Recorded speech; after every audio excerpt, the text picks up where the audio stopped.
আর তখনই সে দেখতে পায় কিভাবে ফেরেশতারা তার আত্মা নিতে আসে, কিভাবে কবরের জগৎ খুলে যায়, কিভাবে শুরু হয় আখিরাতের এক অজানা সফর। আপনি কি জানেন আপনার চোখের সামনে এক অদৃশ্য পর্দা আছে? এমন একটি পর্দা যা আপনাকে জিন ও ফেরেশতাদের জগৎ থেকে আলাদা করে রেখেছে। এটাই সেই পর্দা যা আপনার চারপাশের অদৃশ্য জগৎকে আপনার চোখের আড়াল করে রেখেছে। এই দুনিয়ায় আপনি যা কিছু দেখছেন, মানুষ, গাছ, আকাশ, আলো কিংবা অন্ধকার, সবই আপনার দৃষ্টিশক্তির এক ক্ষুদ্র সীমার মধ্যে আটকে আছে। কিন্তু প্রশ্ন হচ্ছে, এই সীমার বাইরে কি কিছুই নেই? অবশ্যই আছে। আল্লাহ আমাদের চোখের উপরে রেখেছেন এক রহস্যময় পর্দা, যেটা আমাদের চোখকে অদৃশ্য জগৎ দেখা থেকে বিরত রেখেছে। এই পর্দা থাকার কারণে আপনি জিনদের দেখতে পান না। ফেরেশতারা যখন আপনার চারপাশে ঘোরাফেরা করে তখনও আপনি কেবল শূন্যতা অনুভব করেন।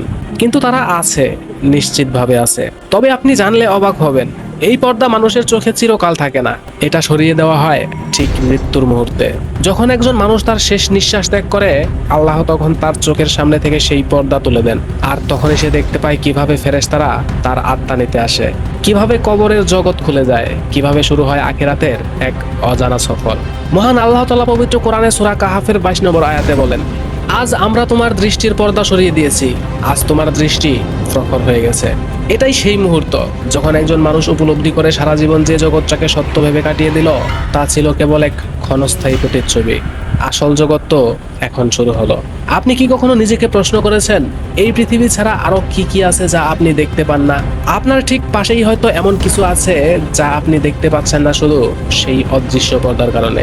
একদিন সেই পর্দা সরবেই, কিন্তু প্রশ্ন হচ্ছে, আপনি কি সেই জগতের জন্য প্রস্তুত? মনে রাখবেন, এই জীবন ক্ষণস্থায়ী, কিন্তু যেটা আপনি এখনো দেখেননি সেটাই চিরন্তন।